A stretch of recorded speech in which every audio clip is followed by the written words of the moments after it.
नमस्कार, आप देख रहे हैं न्यूज फॉर नेशन और मैं हूं प्रियदर्शन।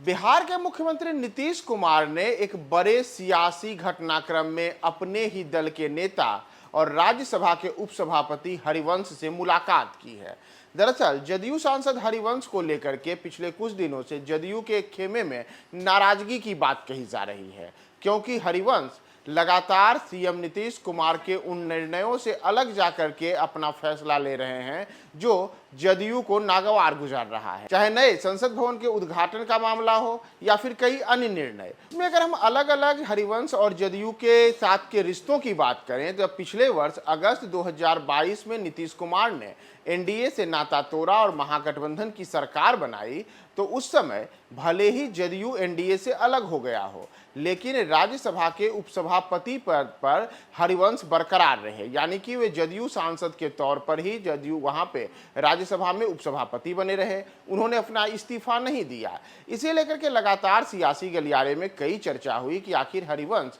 ऐसी क्या मजबूरी है कि एक और तो उनकी पार्टी एनडीए से अलग हो चुकी है, नीतीश कुमार लालू यादव के साथ मिलकर बिहार में सरकार बना चुके हैं, तो दूसरी ओर जदयू सांसद हरिवंश अभी तक राज्यसभा के उपसभापति बने हुए हैं, उन्होंने इस्तीफा नहीं दिया। और इतना ही नहीं, हाल ही में जब नए संसद भवन का उद्घाटन हुआ तो उस नए संसद भवन के उद्घाटन सत्र का जदयू सहित विपक्ष के कई दलों ने बहिष्कार किया, लेकिन उस समय भी हरिवंश ने उद्घाटन सत्र में न केवल शामिल हुए बल्कि वहां पर उन्होंने एक शुभकामना संदेश भी पढ़ा और इसे लेकर के जदयू की ओर से उनके खिलाफ ही कई बयानबाजी हुई। जदयू के कई नेताओं ने खुलकर सामने आकर के और हरिवंश का विरोध किया, उनके बारे में यहां तक कहा कि वे दगाबाजी कर रहे हैं, उन्होंने अपनी कलम को गिरवी रख दिया है, वो पत्रकारिता के जिन सिद्धांतों के लिए जाने जाते थे उन सिद्धांतों से उन्होंने समझौता कर लिया है। और इन सब के बीच अब एक बार फिर से बड़े सियासी घटनाक्रम में वही हरिवंश बिहार के मुख्यमंत्री नीतीश कुमार से मिले हैं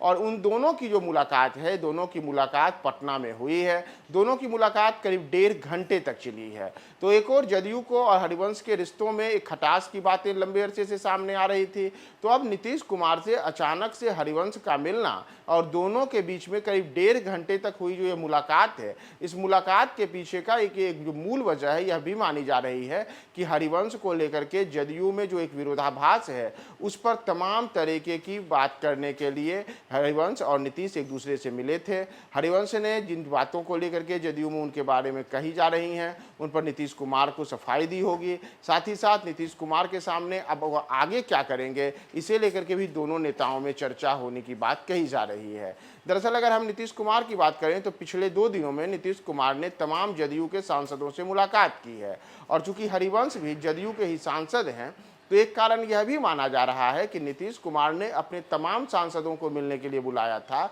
उनसे 1-to-1 मुलाकात की थी, तो शायद इसी क्रम में हरिवंश को भी उन्होंने मिलने के लिए बुलाया था और वे उनसे मिले हैं। और इन दोनों की मुलाकात में अब बातें क्या क्या हुई हैं इसे लेकर के आगे आने वाले समय में हम आपको तमाम अपडेट्स बताएंगे। आप हमारे साथ बने रहे न्यूज फॉर नेशन पे।